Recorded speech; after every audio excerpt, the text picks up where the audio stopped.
Make sure to subscribe and join our notification squad. Political correctness is a recently coined phrase. It refers to comments which are made keeping in mind the sensitivities of the topic which are being spoken of.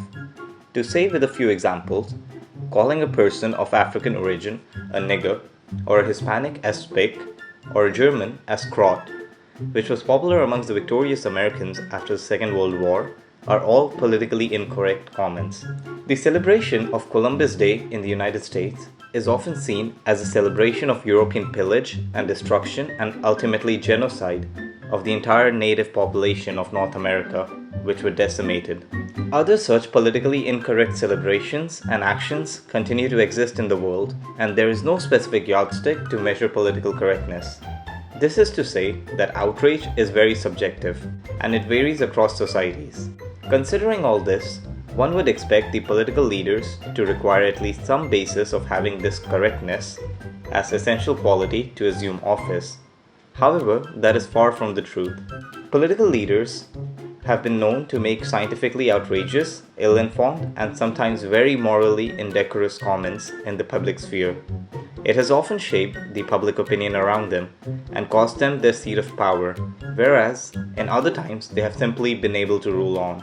The degree of tolerating such outrage depends upon the public opinion, which varies across different countries. For example, making a parody in the United States about the president can serve as a certification for creative genius. That's their whole country. And I'll translate that as well. Bizdy doopty doopty doo bada baloo badalalash fondue schmeep schmoosh bop ratatouille bam blah blah. Whereas a similar endeavor in North Korea can lead to a bullet in the skull. We imagined it would be interesting to bring to our viewers some of the most outrageous comments made in the recent time by some of the most headline-grabbing leaders. Nicolas Maduro, the president of Venezuela, assumed office in 2013 after the death of Hugo Chavez. Ever since, Maduro has plunged the country into an economic crisis of bottomless abyss, along with a worsening socio-economic situation. Hyperinflation is very pervading, along with one of the highest rates of poverty and hunger. All this while Venezuela possesses the largest gas reserves in the world.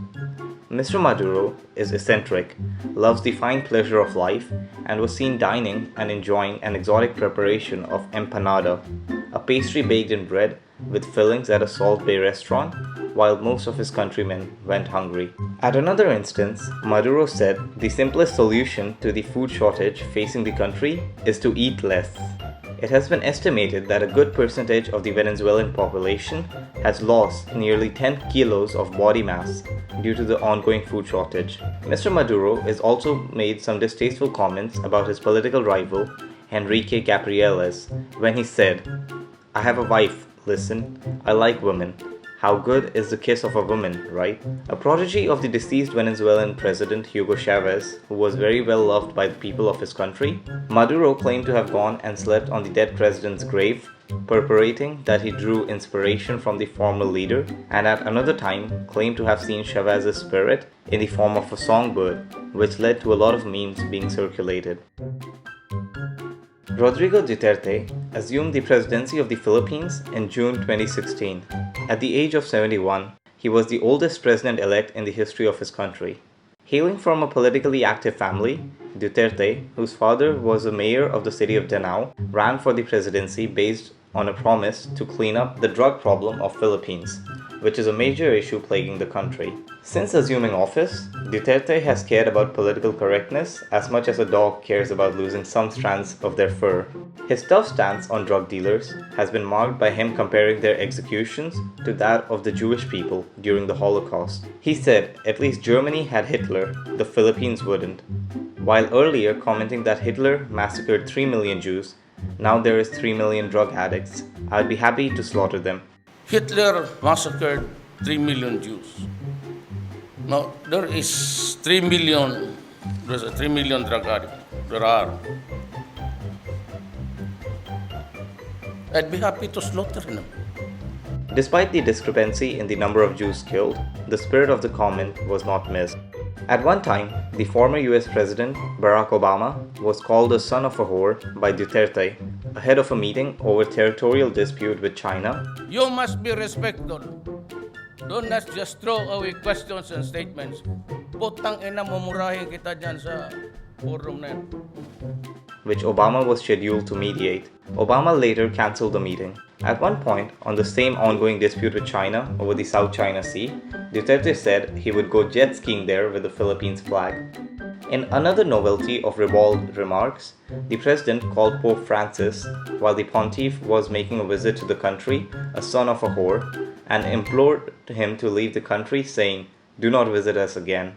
An unruly traffic jam caused by the Pope's convoy led to these traffic snarls in a country which already faces heavy traffic problems. Though there is no established bonhomie between Duterte and the US President Donald Trump, the former has called the latter a bigot, while calling himself easygoing on Muslims. Duterte has also owned up to the use of Viagra, saying, "I was separated from my wife. I'm not impotent. What am I supposed to do? Let this hang forever? When I take Viagra, it stands up." Although Duterte has been accused of making insensitive comments about an Australian woman who was raped and murdered in the Philippines by some prisoners, we feel other comments from other leaders deserve more of a mention before getting to the end of this video. Jair Bolsonaro, often dubbed as the Donald Trump of Brazil, a former captain in the Brazilian army, was elected to the president's office on New Year's Eve of 2019. Even before he came to power, Bolsonaro caught the limelight because of some of his comments. He has very unabashedly and rather proudly declared himself to be a homophobe and a borderline misogynist. Mr. Bolsonaro, back in 2014, when he was simply a member of the Congress, told a fellow lawmaker that she was not worth raping. Jamais eu tô pra você que você não merece. Olha, eu espero que não. Se é esse o papo, dá, eu te dou outra. Dá que eu te dou outra. Dá que eu te dou outra. Dá que eu te dou outra. Dá que eu te dou outra. Dá que eu te dou outra. Mas o que é isso? Você me chamou de estuprador? Você me chamou de estuprador? Você é uma imoral. Tá, vagabunda? As a self-proclaimed queer hater, he has said that he would rather have his son perish in a motor accident than watch him turn out gay. Bolsonaro is known to be a lamenter of the fact that the native population of Brazil still survives and has often been caught making racist remarks against Afro-Brazilians. In the 90s, Mr. Bolsonaro, then little known, said, "The Northern American cavalry were the competent ones because they decimated their indigenous people in the past, and today they don't have to deal with this problem in their country." He was complaining about the amount of land set aside for the remaining Brazilian natives.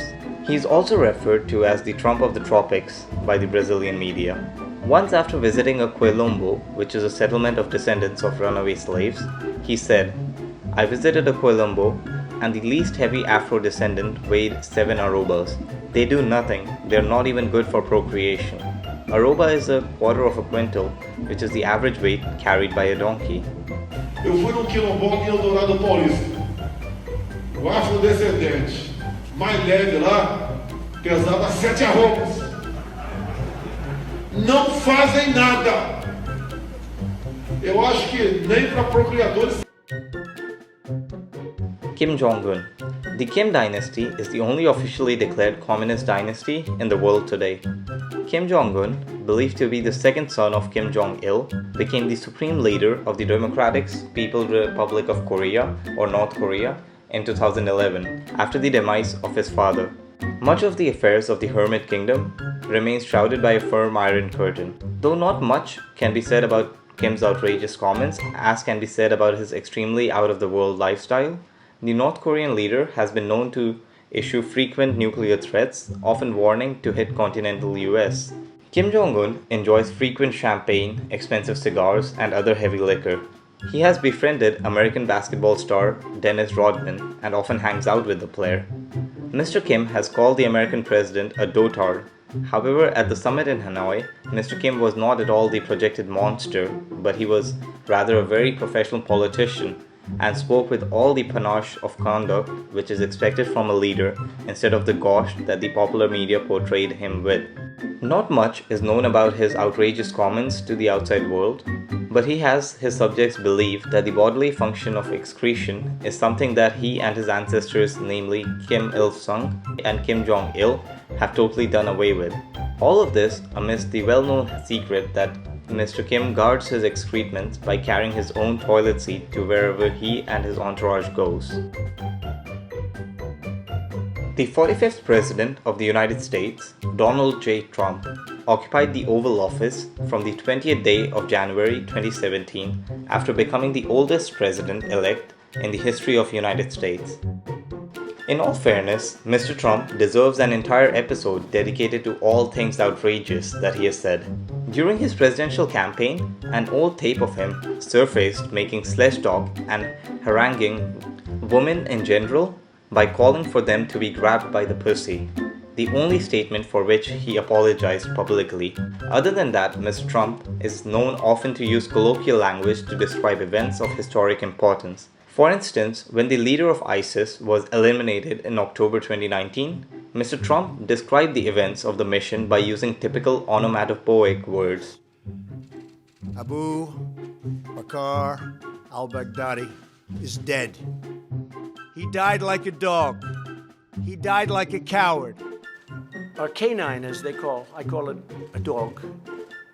A beautiful dog. A talented dog. Was injured and brought back. But we had no soldier injured. And they did a lot of shooting, and they did a lot of blasting, even not going through the front door. You know, you think you go through the door. If you're a normal person, you say, knock, knock, may I come in? The fact is that they blasted their way into the house in a very heavy wall, and it took them literally seconds. By the time those things went off, they had a beautiful big hole, and they ran in and they got everybody by surprise. Mr. Trump often takes personal jibes at reporters, critiques, and news channel representatives while attacking them based on appearance and other personal traits, which are uncalled for in the sphere of public relations. Look. You know you're a fake. You know that your whole network, the way you cover it, is fake. And most of you, and not all of you, but the people are wise to you. That's why you have a lower approval rating than you've ever had before, times probably 3. Mr. Trump once called his youngest son Barron as it while talking about sensitizing the young people about the cryptic lung infection which was afflicting the users of smoke vaporizers, leading to him being trolled all over. And another one of Mr. Trump's very infamous quotes include comments about his daughter Ivanka Trump, in which he said he would have really liked to have dated her, only percoluded by the fact that she was his daughter. Although she does have a very nice figure. I've said that if Ivanka weren't my daughter, perhaps I'd be dating her. You know? Stop it. Oh, it's so weird. Stop. You know what? You are sick. Isn't it terrible? Yeah. No, how terrible. However, the most talked about comment, which came during the time of this ongoing coronavirus pandemic, was when he suggested injecting the human body with a very high dosage of disinfectants or sanitizers, and also suggested hitting the body under the skin with ultraviolet radiation so that the virus could possibly be killed. So, supposing we hit the body with a tremendous, whether it's ultraviolet or just very powerful light, and I think you said that hasn't been checked, but you're going to test it. And then I said, supposing you brought the light inside the body, which you can do either through the skin or in some other way. And I think you said you're going to test that too. Sounds interesting. Right, and then I see the disinfectant, where it knocks it out in a minute, 1 minute. And is there a way we can do something like that by injection inside or almost a cleaning? Because you see it gets on the lungs and it does a tremendous number in the lungs. So it'd be interesting to check that. So that you're going to have to use medical doctors with. But it sounds interesting to me. This led to an immediate uproar in the scientific community and the general public, to which the president gave a rejoinder, saying that he was joking and that he was testing the knowledge of the journalists present at the White House press conference that day.